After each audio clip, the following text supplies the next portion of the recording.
if you're someone who is really focused on the body and just trying to tick all these boxes and do all the right things, sort of taking a step back and saying, but am I happy? And do I have all the things that I want in my life? And you'd probably see that, you're not spending time with your family, or maybe you don't even have a family. You're just so go, go, go that you haven't taken time to actually cultivate a relationship to the point where you're able to get married, have kids, settle down, and feel at peace with where you are in your life. Really looking at your whole life, all aspects, and not just, I'm super fit, I'm successful, done.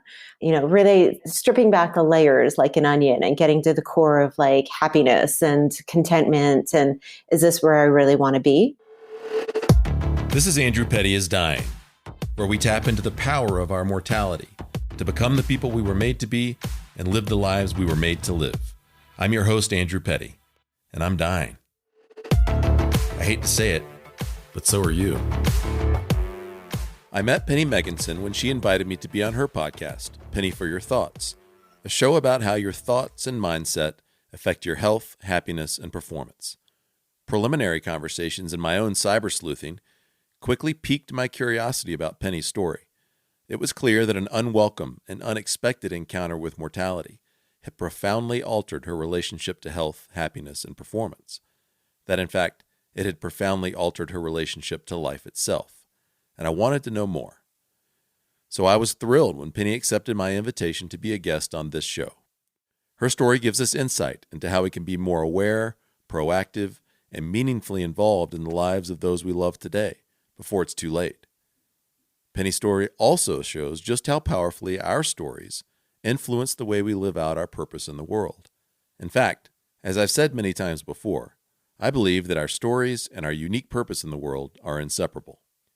Penny is an American living in Switzerland with her husband and 2 kids. Early in her career, she focused on exercise physiology, but then began adding other specialties to her tool bag to help others achieve their peak mind and body performance, including physiotherapy, Pilates, yoga, integrative nutrition health coaching, EFT, and NLP. Her encounter with mortality further focused and accelerated her development. And this intense evolutionary energy has made her an impressively well-rounded practitioner, supporting whole-person health and wellness for her clients. Today, her story, her innate gifting, and her accumulated expertise have converged to produce the Megginson Method, a mind training system designed to help you overcome the core reasons behind your bad habits, cravings, and self-sabotaging behavior. Without further ado, let's jump into the conversation. Penny, I was looking over your bio in prep for today's conversation and found a couple statements that I thought would be really useful for scaffolding for our conversation today. And so I'm going to share the 2 statements with you. The first one, then we'll have some conversation around it. Then I'll share the next one. We'll keep going.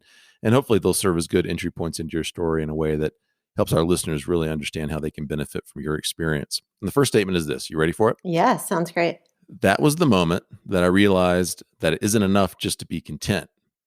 It's really about a balance of your inner state and physical well-being. What was going on that led to that realization?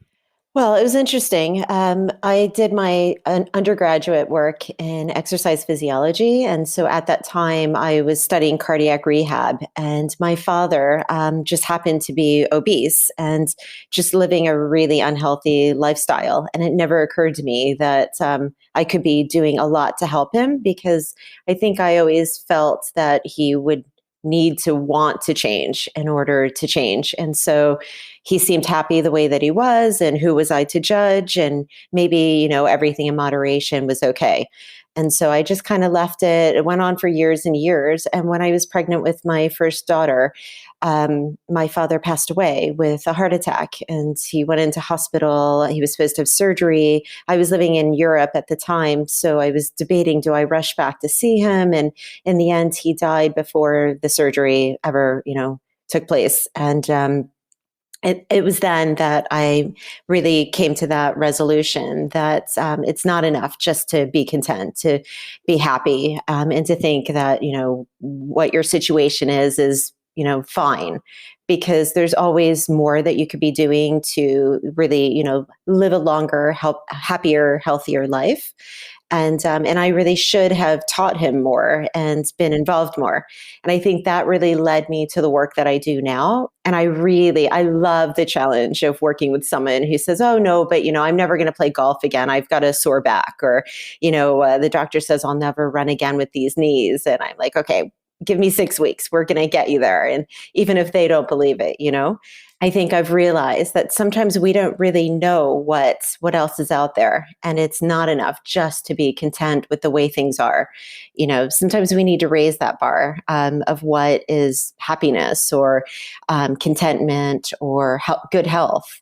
Especially good health, I think. I think a lot of people get really used to the way things are, and they think it's normal to feel exhausted all day, or to not sleep at night, or to have pain. And, well, my back has been hurting for years, so that's just the way it goes, rather than, really researching and seeing what else is out there.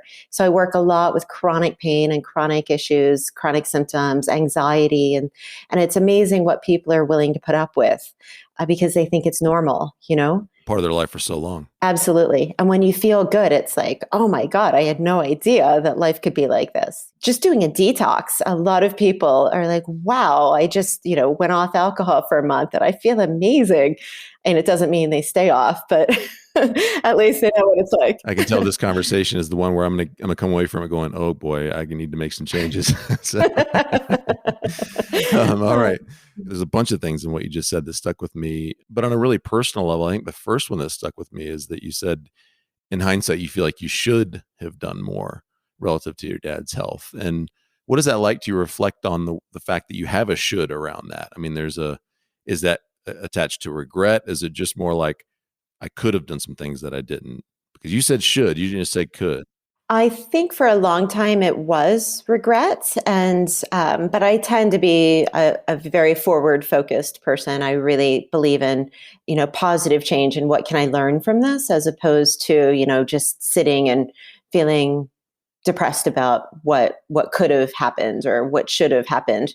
And so I think that's where I really put my passion into working with other people. And now with my kids and me, just in general, the way that I live my life, like even little things, like I find myself getting really stressed about situations with my kids and just going, wait, hold on, like this is going to cause my life to be shorter if I'm going to, let these little things upset me. And so it really has helped me feel more zen. I don't sweat the small stuff because I realize that those moments really hinder your health. They have so much to do with longevity and the quality of the life that you have. And I think we all take that for granted and let, sitting in traffic really get us down, and it can ruin your whole day just because of one situation or one argument with someone. And I think that has really stayed in my head, where I'm like, I'm going to take better care of myself in all aspects, I think, if I can, because I want to live a long life. I want to see my great grandkids, it's always there. Like I realize that my dad would have been a great grandfather to my kids, and they're never going to know him. And one of my beliefs is that our stories and our purpose in life are inseparable. And you're certainly a case study in that. You are already on this trajectory of helping people live healthier lives. Then your dad's death kind of creates a new kind of resolve for you around the fact that a general sense of okayness, like with the person that you are and all of that, is great and not to be minimized. And the physical side, and like you said, the balance between inner state and physical well-being is also really important. So it's redirected and focused to your professional life. It sounds like it's had, obviously, and it makes sense, a big impact on your personal life and the way you conduct yourself.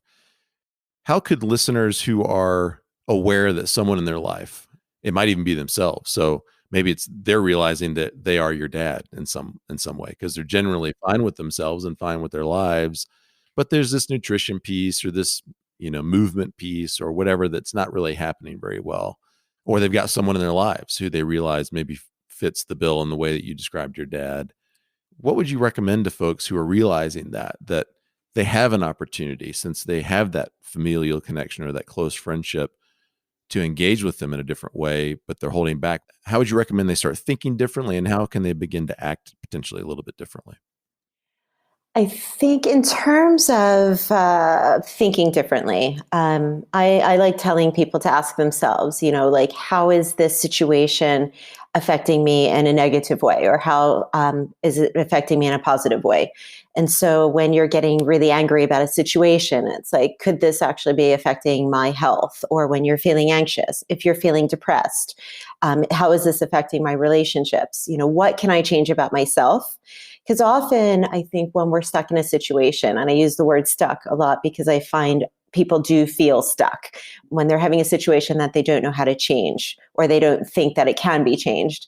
You can't change other people. And we often try and put the blame on someone else because we don't know how to change. And so I find a lot of relationships, for example, I have a lot of women who see me who either are feeling quite depressed or they're going through anxiety or they're not sleeping well. And it's always the husband this and the husband that. No, if only he was more like this. And the one thing I always ask people to ask themselves is, how could I be changing myself? Like, what could I be doing differently to make this situation different? Because you can't change other people. You can only change yourself. So always look at any situation and say, what am I doing that could be different? And either start to make those little changes or find the help that you need to make that happen. And especially with nutrition, I find that most people know that they should be eating better or drinking less or having less sugar. And if you haven't done it, then you probably aren't going to do it on your own.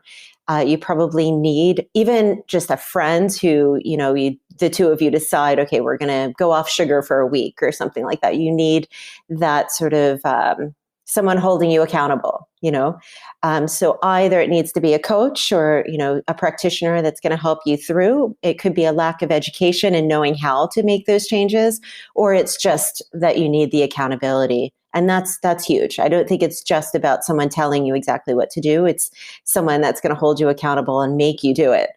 And that's where, you can read all the self-help books you want or nutrition books on different diets. But if you don't have someone making you stick to the program, you're not going to. That word stuck means a lot to me too. In fact, 2 of my recent podcast episodes have focused on that exactly. And I love that word too, because it's just a great broad label for how we can feel in any number of situations where we're not sure how to make a change. Mm-hmm. And it can be an emotional need, it can be a physical need, any variety of needs. And usually they're all glommed together, right? Like you're saying, the inner and the outer person, it's false distinction to say that they're unrelated. And so I love that word stuck. If we can, I want to cycle back to that question of stuckness and what you find, some of the common themes you find that emerge in the people that you work with around what leads them to points of stuckness, if there are any common themes, and then common ways that you begin to work with people to help them move out of that stuckness. I want to put a pause on that one though and ask this other question first.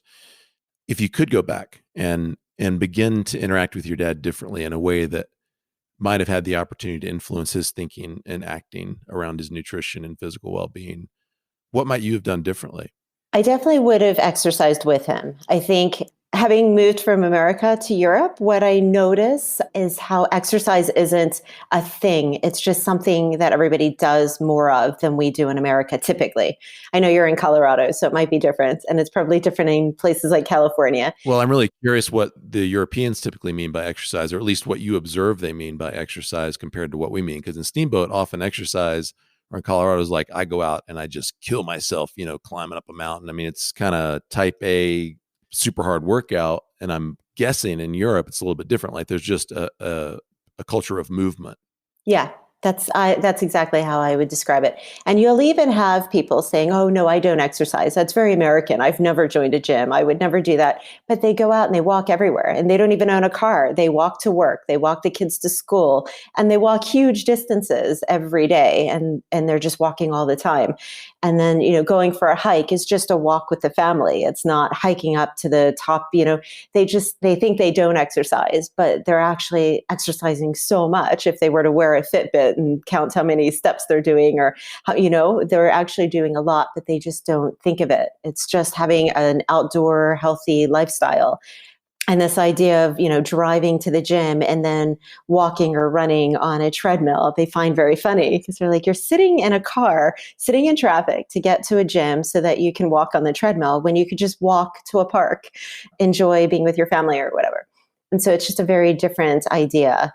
And you see it everywhere. So I think that's why the French can drink so much wine and eat pastries and smoke, yet they seem to be doing quite well, and you don't see obesity and that sort of thing. And I think it's because they walk everywhere.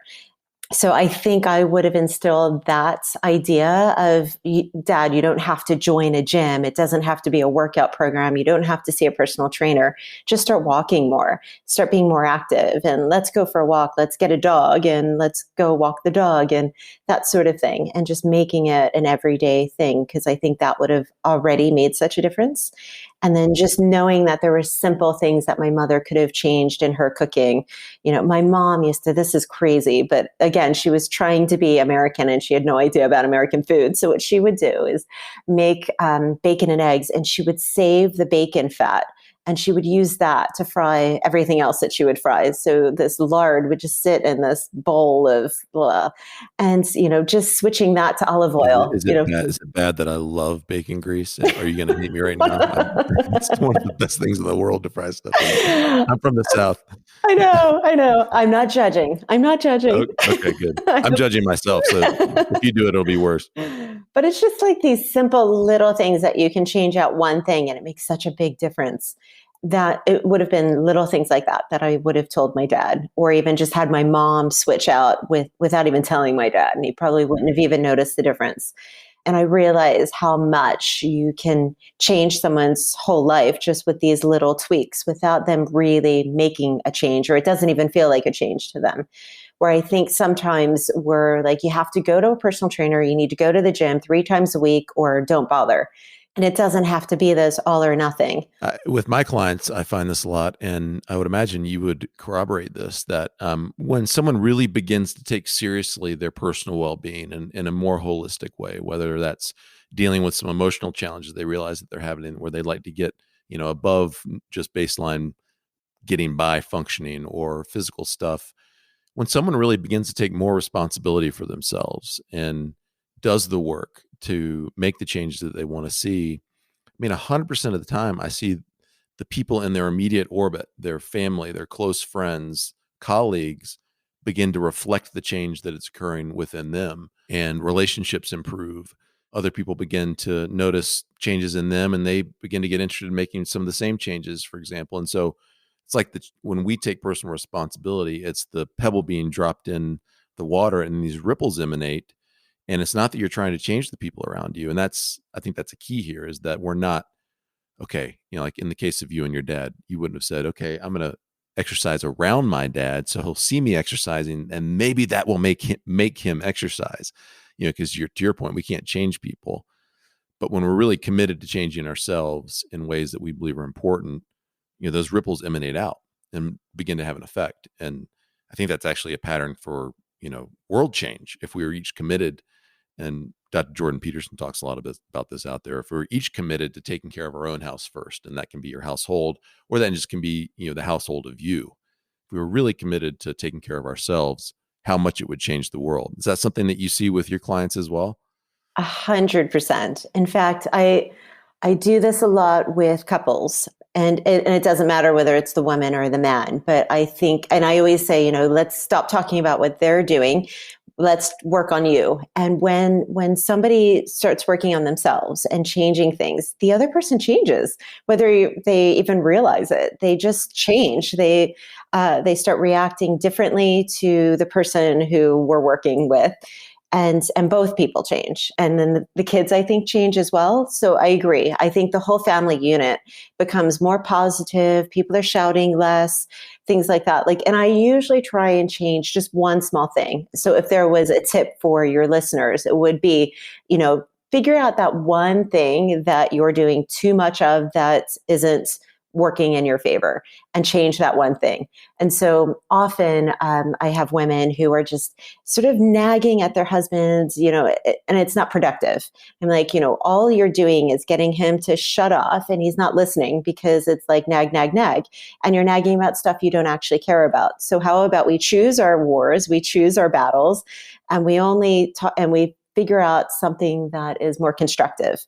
And so when you're having these talks, you sit down and you have a talk over coffee, and it's something constructive, as opposed to just the constant nagging at a time where the person isn't going to be able to change that situation anyway. If you're driving in the car and you're going to a friend's house for dinner, that's not the time to start bringing up this topic. And then you end up having a fight over nothing. And just changing these little things, it's like the partner starts to react differently because they're not getting the nagging and they're actually listening. And then there's actual communication happening. And it was just one little thing that the clients changed, just in their level of communication. And sometimes I use the dialogue of whatever you're wanting from the other person, give it to them times 10, because whatever you're giving to them is going to bounce back. And so and I've had a few of these clients who just have, I'll say this, I guess you don't have a very Swiss audience, but the Swiss are sort of not known to be very affectionate and that sort of thing. And so I have a lot of clients who are like, oh, he never says I love you. He never hugs me. I'm like, then you do it. Do it all the time. Just anytime you see him, just give him a hug. Oh, I'm so lucky. You're so wonderful. Give him a kiss. And within a week or two, the guy is doing it as well, because he just it feels nice. He gets used to it. If anything, it's just rubbing off. And then, I have my client saying, oh my God, it's so weird. He left the house and, every day he says, oh, love you. See you later. And she's like, what? You haven't said this in years, and that sort of thing. So I think you definitely can change other people around you just by changing yourself. And a lot of what you're doing sounds like encouraging people to move from passivity or passive hoping for different results from the world around them or the people in their orbit, and being willing to take action. Exactly. And responsibility for themselves. And I think that passivity piece and wishing things were different, if they would just, is one of those things that can lead to stuckness. So maybe we can recycle back to that. Before I lose the thread on what you might have done differently with your dad, and hopefully don't lose this stuck thread. I get a lot of threads going sometimes. Is there anything else about, in hindsight, you think you might have done differently with your dad?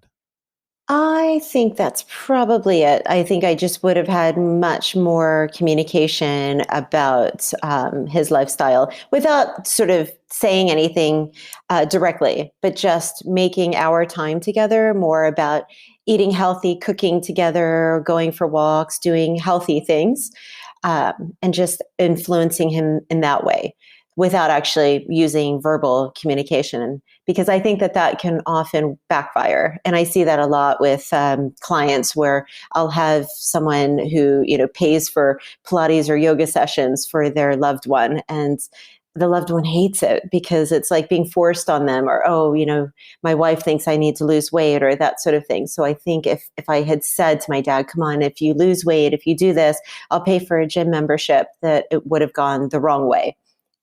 Somehow I think that puts pressure, or, yeah, I guess it's like putting pressure on someone when or judgment, and it can work in a negative way. So you don't feel then that you might have just sat down one day with him, might have said something like, Dad, I love you. Want you to be around for a long time. And honestly, I'm concerned about your health. I don't want you to leave prematurely. That wouldn't have been in your playbook. I think it can be helpful for sure. And yeah, I think you're right. Having that conversation, yes. I think I probably would have been more active with trying to make that change happen, rather than just having the conversation. Just knowing my dad, he just would have shrugged it off and said, yeah, don't worry about me. I'm fine. Because that was always his attitude. He was content, happy, thought he had everything under control. So he just would have said, don't be silly. You're being ridiculous. I'm fine. Yeah. I feel good. Everything's fine. How do you think we maintain a healthy separation between us and the other people we love? Of course, we want the people that we love to be around for as long as they possibly can be.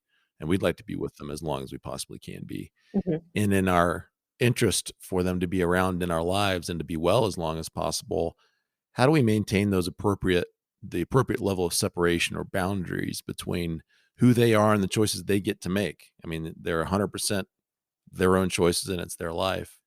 Any thoughts around that, so that we don't merge into this weird codependent kind of, you have to make changes or I'm not going to be happy with you kind of stuff? That's an interesting question because I see your points. You don't want to put just because you have certain values, it doesn't necessarily mean that they have to share the same values.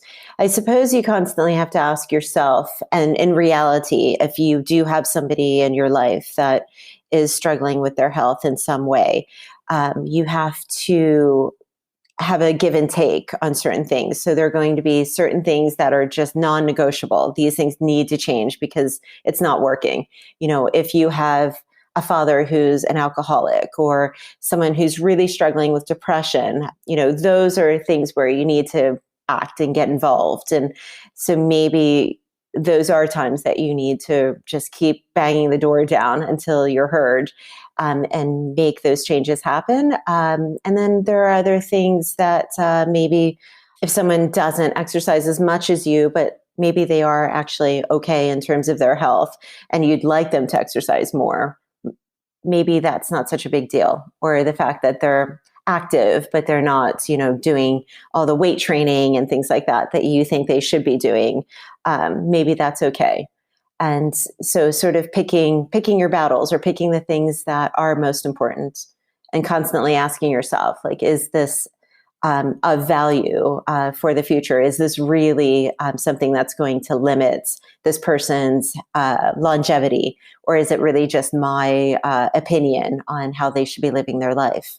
So again, starting with yourself, just sort of evaluating where you are in relationship to that person. Like, how am I approaching this? Am I approaching this in a spirit of genuine well-being, or is there some need on my part for them to change, or else apart from critical situations like heavy addiction kinds of situations where there can be the necessity for others to help that person get the help that they need.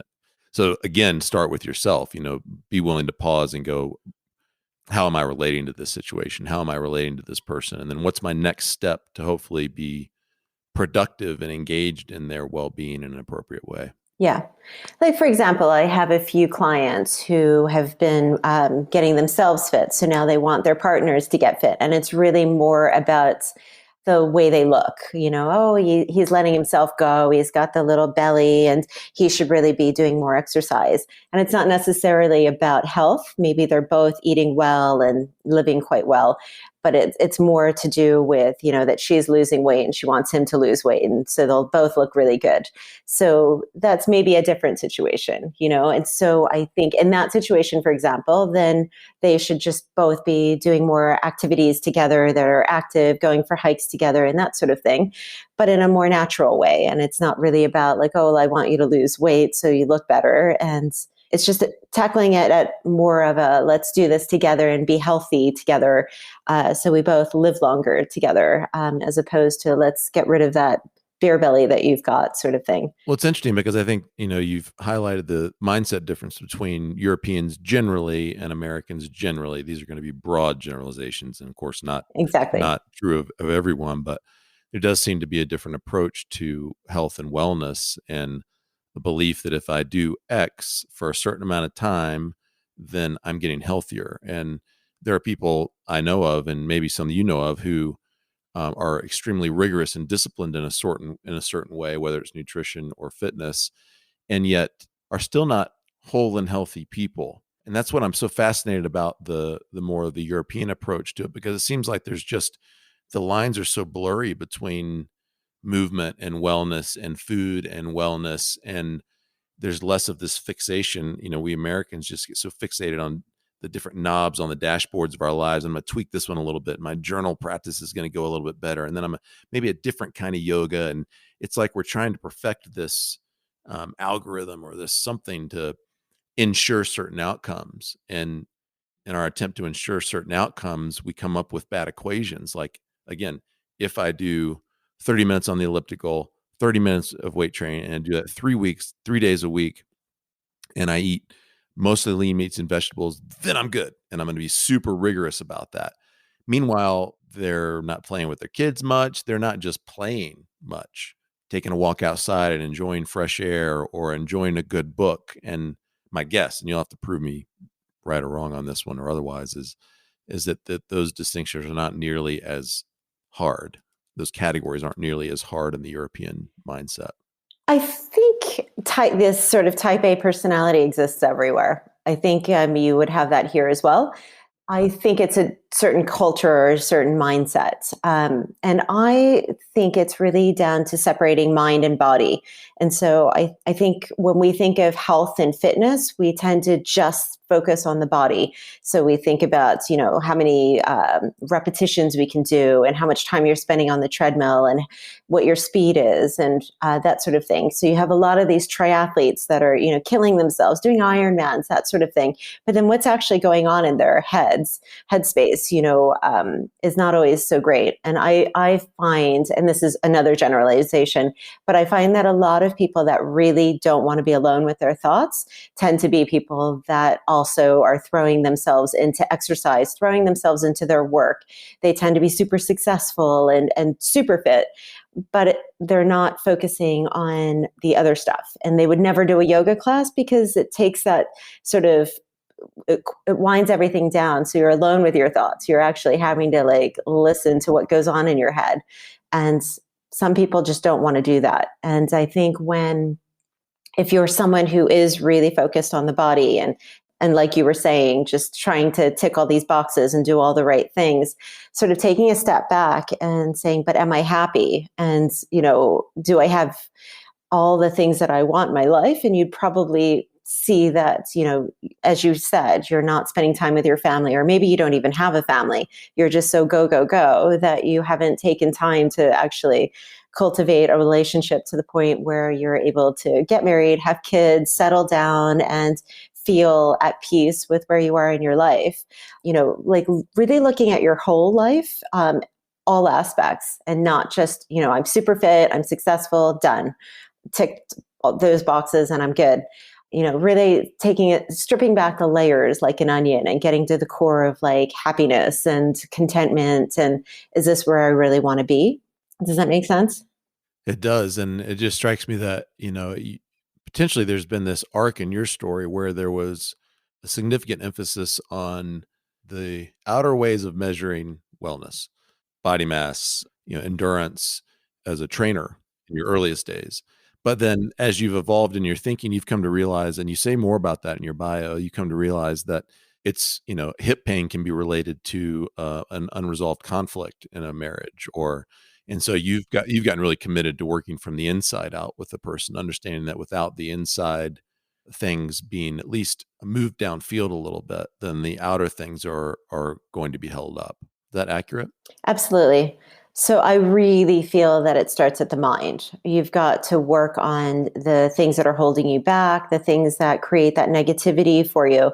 A lot of the weight loss I see, as soon as you can deal with the stuff you're not dealing with, the weight just goes. And that's something that, if I can contribute, just what I see in Europe, people are more focused on their mind and having more balance in their life and not just spending hours and hours at the gym. It's sort of like trying to keep total balance of everything that's going on in your life.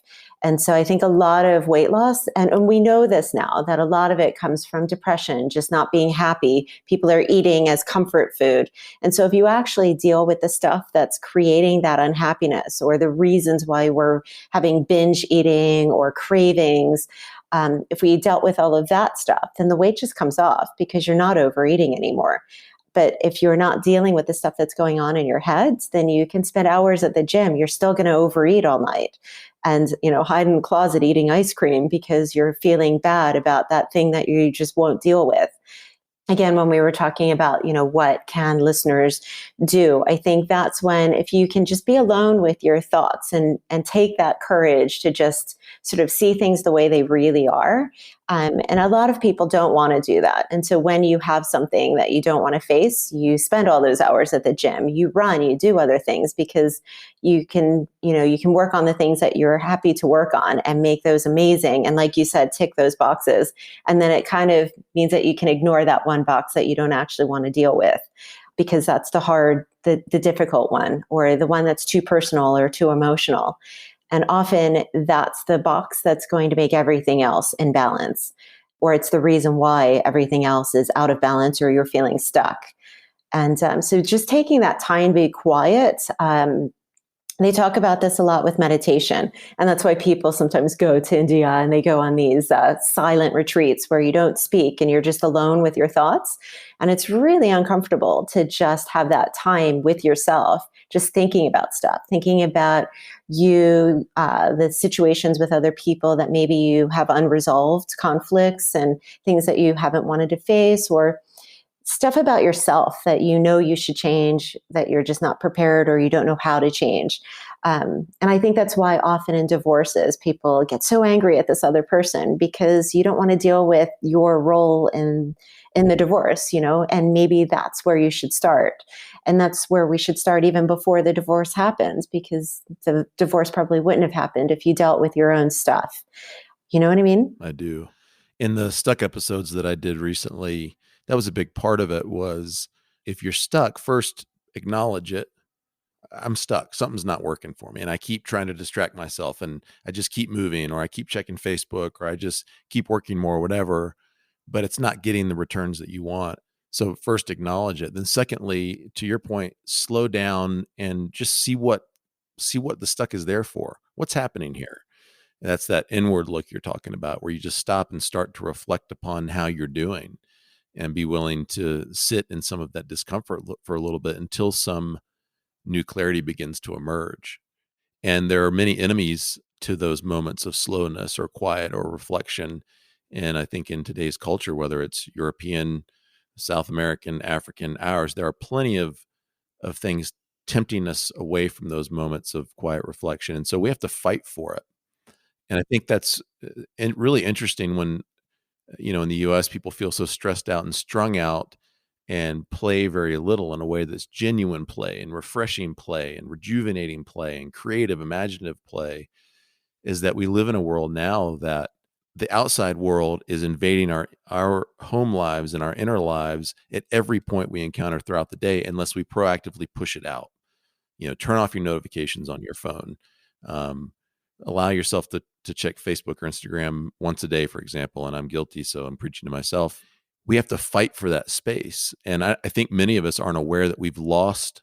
It used to be somewhat automatic. I mean, if you wanted to travel from here to LA, you would drive, and that would take 2 days or whatever. And so there was time built in. There was a passage of time where reflection and conversation and things might occur. And now we made it so, no, if I fly to LA, well, the most efficient way is to hop on the plane 30 minutes down the road at the airport, and I'll be in LA in a couple hours. Let's do that. So we've lost that. Now we have to fight for it. And I think many of us don't realize that that's part of what's happening, and just the incredible static we have going on in our hearts and minds. And we're not victims. I mean, it's not happening to us in a sense that we can't control it, but I think we're unaware sometimes that that's contributing to the sense of overwhelm and overload. And I don't know myself. Well, I think it's also a lack of being present. I think because things have become so convenient, we have everything at our fingertips, and having these phones where you can do a million things at the same time, we're never really present because we think it's great that we can multitask.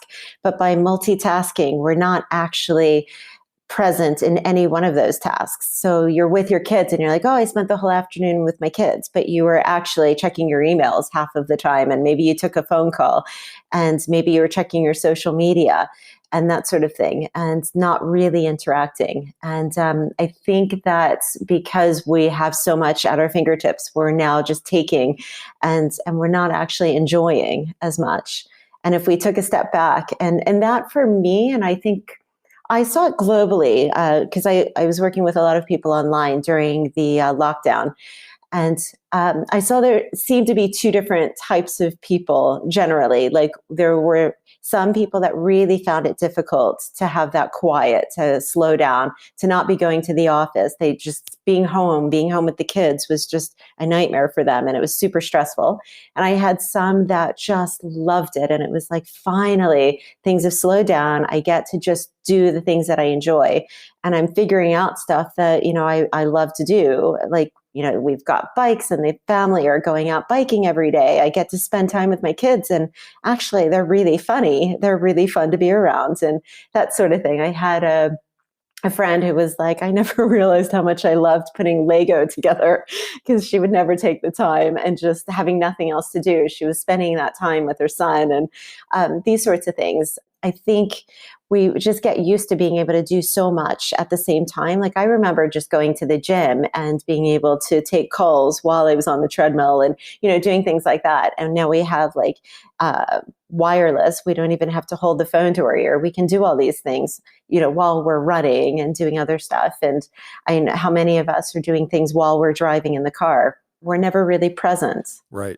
Yeah. So it takes maybe even more self-awareness and presence, to your point, and discipline to say, wait a second, if I'm going to have, the pandemic forced us to stop and enjoy our kids a little bit differently than before, many of us. And that was, if there were any silver linings to the experience, that may have been one of them, was simply we realized some of what we'd lost, like you'd said, and finding out your kids are really funny instead of just annoying when they're being silly, because they were annoying before because of the pace that you were trying to keep up Yeah, and the way that you were multitasking.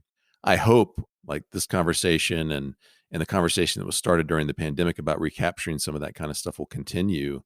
And maybe we can help folks with that just by realizing, hey, it's good to slow down. It's good to play. It's good to stop and be with yourself and reflect on how you're doing. And then be willing to take those steps, those first steps toward taking more control of yourself, and allowing yourself to live the life that you're made to live and that you want to live. And that's where this mortality piece, I think, becomes so fascinating and so useful to cut through the clutter and the static of the world that we live in, and our tendency to just ramp up our speed over time, higher and higher and higher.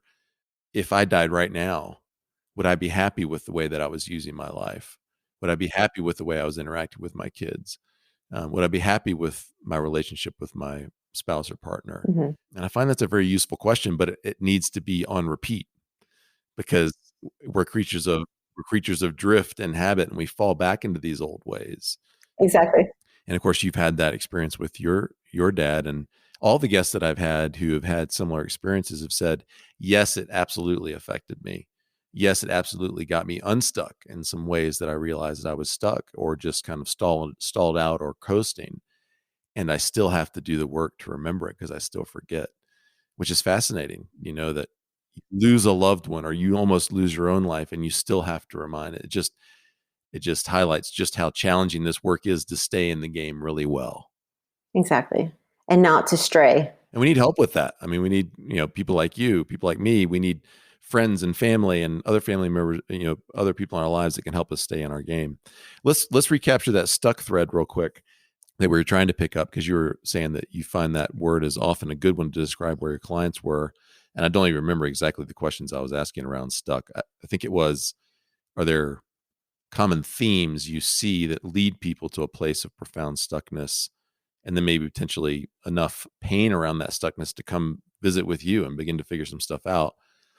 And then are there any common themes about the ways that people begin to get unstuck that you observe that we can learn from? Yeah, of course. So I think one of the major themes that I see is when someone hits a roadblock and there's a change that needs to happen, but either they're not prepared to change, they don't know how to change, or it's too scary, it's too emotional, and involves going to a place that they're just not comfortable doing. Or going. And so they're just stuck because they know they need to make this change, but they don't want to. It's too difficult. So they just stay where they are. I think it was Will Smith who once talked about, he gave this whole, I think it's on YouTube, where he talks about jumping out of a plane and how his friends wanted him to go and jump out of a plane together, go skydiving. And he spent the whole 24 hours being super stressed out about this and coming up with all the excuses of how he was going to get out of this and that sort of thing. And then once he was pushed out of the plane, it was just the most amazing thing that had ever happened to him and that sort of thing.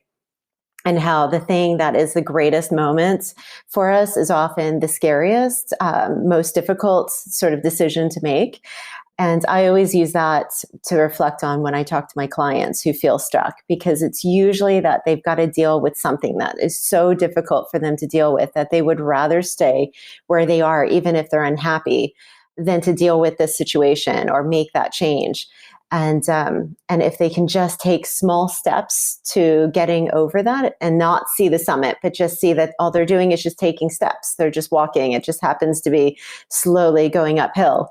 And one day they're going to look up and they'll realize they're at the summit, but maybe not looking at the summit, not focusing, not even thinking about the summit is the way forward for them.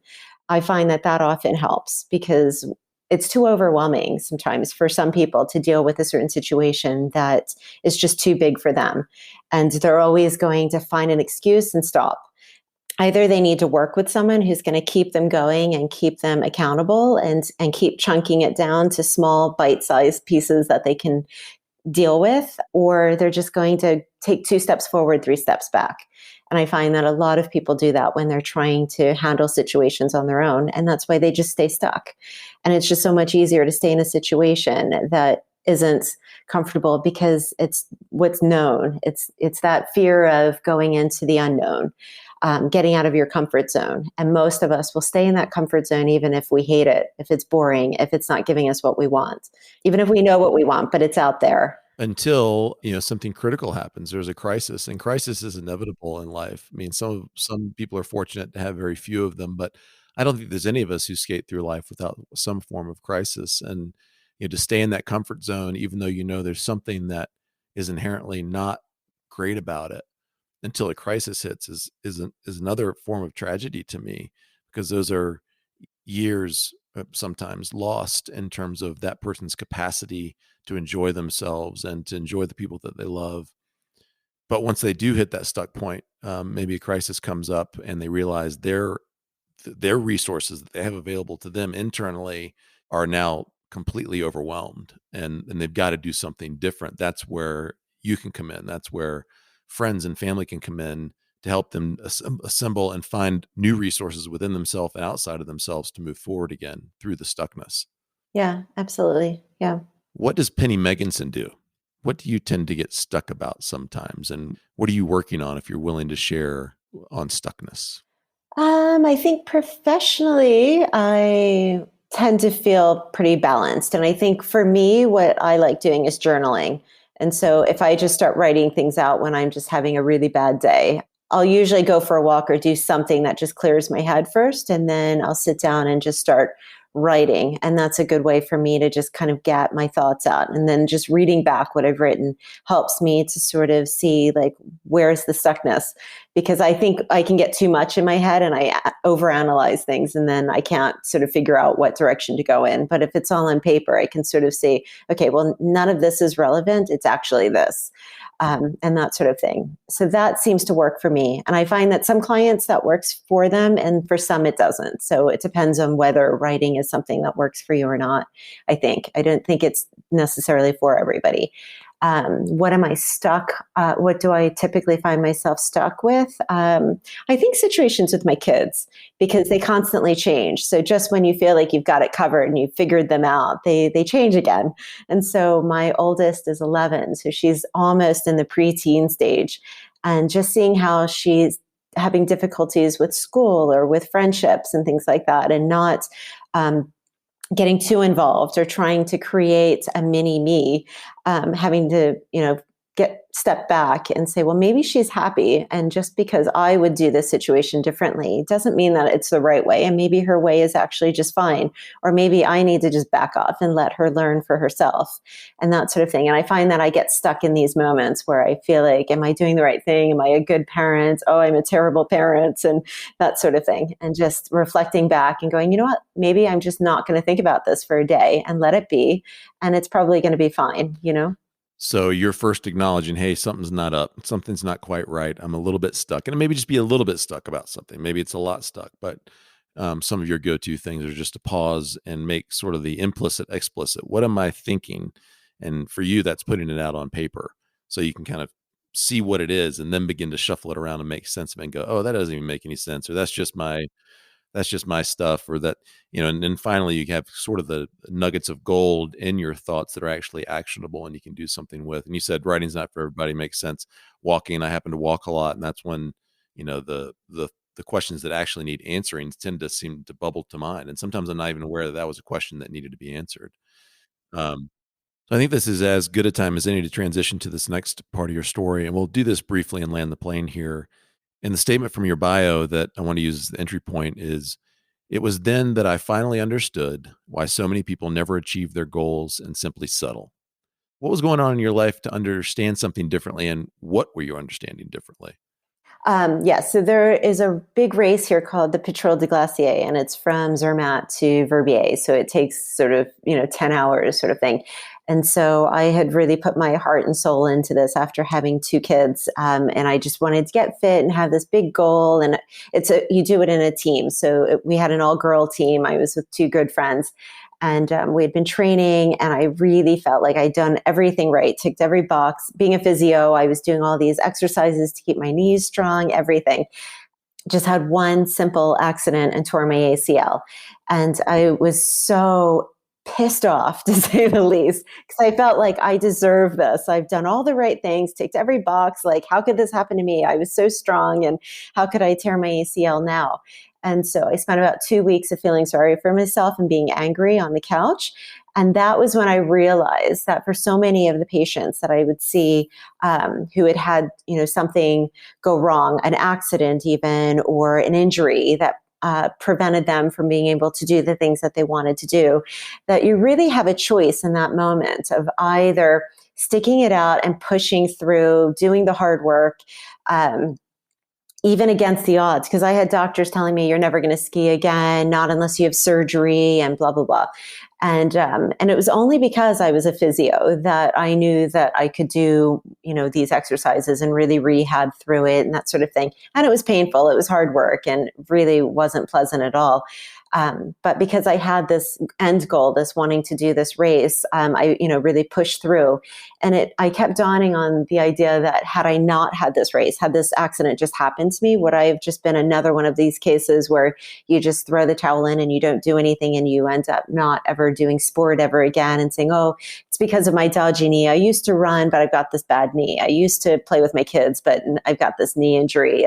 And I just never would have pushed myself to the point where now I never have knee pain. I don't have any issues. I went and did the race in the end. Congrats. Yeah, thanks. But I realized that for a lot of the patients that I was seeing, the amount of work that it was going to take to put into getting to that end result that they might not have even believed was possible was too much, that sitting on the couch was easier than to either push through because it was going to be too difficult, or because they didn't believe that they were going to achieve it. So it was just easier to sit back and say, oh, well, this happened to me, and sort of live with it. And that really, and a part of that has always stayed with me in the way that I work with people, that as soon as I find that little challenge, that negativity, that, oh, well, this isn't possible, not for me, maybe for other people, but not for me, I just dive right in. I'm like, why can't we make this possible? And how can we, change things, or what needs to happen for this to be possible if you want it to be possible? But that's given you a tremendous amount of empathy that you didn't have before, that is a great aid for you in working with people, because you might not have the same circumstances as they, but you really know what it's like to be in that headspace. Like, I just want to throw in the towel, because you were tempted similarly and yet found a way forward. And so can engage with them in that moment, say, look, this is hard. Yeah. You can do it. And just understanding what a big ask it is. Because I think sometimes the best therapists are the ones that have been through that situation. So if you're working with addiction, that you actually had an addiction. I think often we end up wanting to have these sort of professions because we've been there and we've come out the other end, and you want to, tell everyone about it. Like, I want to help everybody else do the same. And I think having that level of empathy, like, hey, I've been there and I get it. Like, I know what you're thinking. I know how you're feeling. And, this is how we can help you get through this. It's those little steps, I think. And that chapter is just more evidence of how important our stories are in finding and fulfilling our purpose in life well. And I don't use purpose with a capital P necessarily, but more the direction of travel for us that's unique to us, and is informed and fueled by our unique stories, more than one specific purpose that we must achieve. And if we don't, we didn't fulfill a purpose. I don't mean that. but much more to the point that you've always been in this mode of helping people live more healthy, more optimal lives.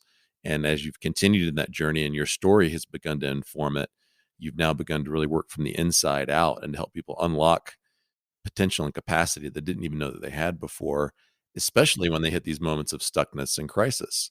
And that's a lot of what I hope listeners get from our conversation and from this podcast overall. And I know for certain they're getting from working with you is this new relationship with discomfort and hard times and stuckness. Like to Will Ferrell's point about, not Will Ferrell, that's funny, Will Smith, point about skydiving, like on the other side of this fear or on the other side of this stuckness or on the other side of this hard thing are way better things than you've ever experienced. Yeah. Whether it's an achievement or a way that you know yourself better or a way you've grown yourself better, there's good stuff on the other side. Absolutely. Yeah. Well, let's land this plane. I know you've got to wrap up. I really appreciate your time and your service to the listeners. But before we sign off, I want to make sure they understand clearly what it is you do and how to connect with you on social media and online, so they can follow up with you if they want to. Great. Yeah. So I started my own methodology called the Megginson method. So I run online programs. I work online one-to-one with people, and I work on 3 different aspects. So the first one being starting with the mindset. So I work with NLP, I do EFT tapping, meditation, and breath work, and I combine them all, and visualization to really help people really strip down to their core issues, the things that are holding them back, the things that are keeping them from being, ecstatic about life. And we start from there. And so really getting to like, what do you really want? What really makes you happy? And what's really keeping you feeling stuck or however you're feeling that you don't want to be feeling? And let's get to the bottom of that. And then we work on the nutrition side, we work on fitness and trying to create something that is just lifestyle transforming. It's not really about like, this is your workout program for the next 3 months. It's like, how can we just change your life and tweak a few things where you just feel like you've lost weight, you feel great, you're sleeping well, you even look younger, and you feel fitter than you've ever felt, but it feels effortless. It just feels like you're living this great, healthy, natural sort of life. And you're not counting repetitions and you're not analyzing and ticking these boxes. You just feel good. Yeah, that sounds awesome. That sounds amazing. And how do they find you? So I'm on social media at Megginson Method. And not the Megginson, just Megginson Method, right? Megginson Method. And I'm on Facebook. I'm on Instagram as megginson.method. They can find me at LinkedIn under Penney Megginson. And my website is megginsonmethod.com. The good news about other people's stories is that the same story can mean something different to each person that hears it. Maybe Penny's story helped you gain a little bit different perspective on your own health and wellness journey. Maybe it motivated you to get even more meaningfully involved in the life of someone you love before it's too late. Maybe it even helped you see how your own story is pointing you to your unique purpose in the world. Any of those takeaways would be a huge win. No matter what insights you had, though, they'll never fulfill their potential to create transformation in your life if you don't apply action to them. What can you do today to ensure that you're not the guy or gal who has an inspirational moment, only to realize a few weeks from now that that's all it was? All it takes is the commitment to do one thing today. Don't wait to take that first step. Call the person who came to mind. Contact Penny to start upgrading your own mindset to achieve a greater level of whole person health and wellness.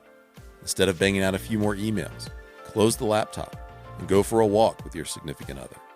Whatever you do, don't do nothing. Your life and the lives of those you love are simply too valuable and too important. By doing just one thing today, you become a little bit more of the person you were made to be and get a little closer to living the life you are uniquely made to live. Remember, you are going to die, but you're not dead yet, so get after it. If this episode helped you, I'd love to know. Connect with me on Facebook or Instagram at Andrew Petty Coach. Visit digdeepwinbig.com or email me at andrew@digdeepwinbig.com. I'm so glad you tuned in today. Don't forget to follow this show, and I'll see you next time on Andrew Petty is Dying.